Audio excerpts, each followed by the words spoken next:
how has the lockdown affected how you guys are doing ministry? Lockdown is there, but thank God, we have way of connecting with each other now through Zoom.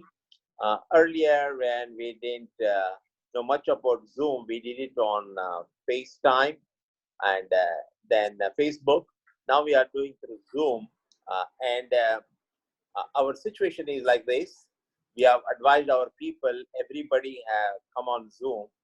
Some in Telugu church cannot afford to have a smartphone, but they are sharing with their neighbors. Their neighbors, they call them, they sit there and they buy. Some people made an extra effort to somehow borrow somebody's and be on Zoom. So, like that, we have started daily Bible study, evening 7:30 till 8:30, 8:15, 8:20, like that, less than an hour. We are with English Church, and we are continually having studies and prayer time together. And 8:30 we start our Telugu service, and we have again a message, a Bible study, and then we pray together. And everybody today, there were 48 families who attended on Zoom in Telugu Church. We have around 28 families, 20 families and individuals in English Church who attended. It's very encouraging. We are Right. connecting with each other, knitting, and especially with our staff, with all the faculty members.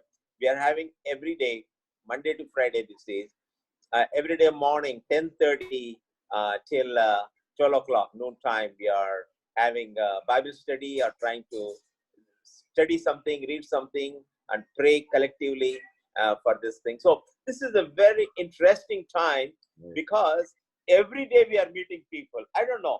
This is lockdown for us, but it is a well-connected time for us in the history of our ministry, exactly with our people. How is the lockdown affecting the people in the churches, the Vashinaka, the English-speaking church, the Chamber Church? How is it affecting people's livelihood? Is it the crises with food delivery, and how is that all working? For 2 weeks, it was very tough for them because no stores, no groceries, all the groceries exhausted. But afterwards, slowly, it is there getting those things and making available those things. But some people, daily wage earners, they cannot afford to buy because they get their daily wages and live on that. So, as a church, Telugu Church, we decided to buy groceries to all our people, not only our people, but surrounding people, a set of groceries. So we bought rice and lentils and we started giving it to them. And we were giving 25 pounds of rice and lentils to every home of our members. Then outsiders, we started giving our neighboring area where church is there. We started giving like 12 pounds of rice and lentils we gave them. But initially we began, and for last 5 days, we have been distributing food. We are making 280 to 300 packets of food.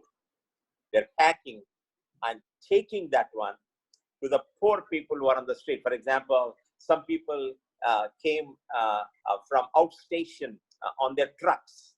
So after lockdown, they could not get out. So they are on the street. For such people, there are some poor people. Today we went to an area, we had only 280 packets with us of food, but there were almost 400 people.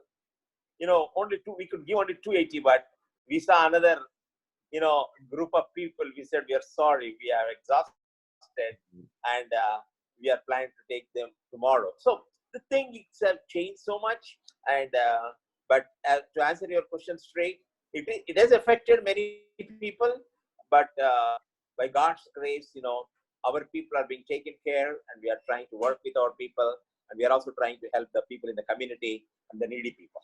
Amen. That's right. All right. How can we pray for you guys? Pray for us as we continue this food distribution system, so that we will not, Lord will provide resources. So far, we are doing it. By God's grace, church people have come forward. We did it. We want to continue to do that one. We want to provide some groceries for our people. It will cost around $1,000, for to provide groceries to some people who are needy people. So please pray for that area. Pray during this time. People will focus more on the Lord than focusing on the news or corona or surrounding and getting fearful. Yeah. So please, that is the main prayer. My request is for that one, because there some news is very depressing, over anxiousness. Mhm. So we tell them, somebody sent on WhatsApp, I want to quote that one. People feared in those days Pharaoh rather than Yahweh. Right. So it is the same thing today. People are fearing Corona Right. rather than living God.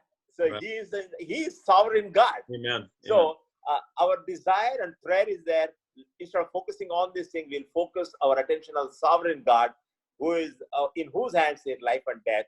And we continue to pray for our people and pray for the encouragement.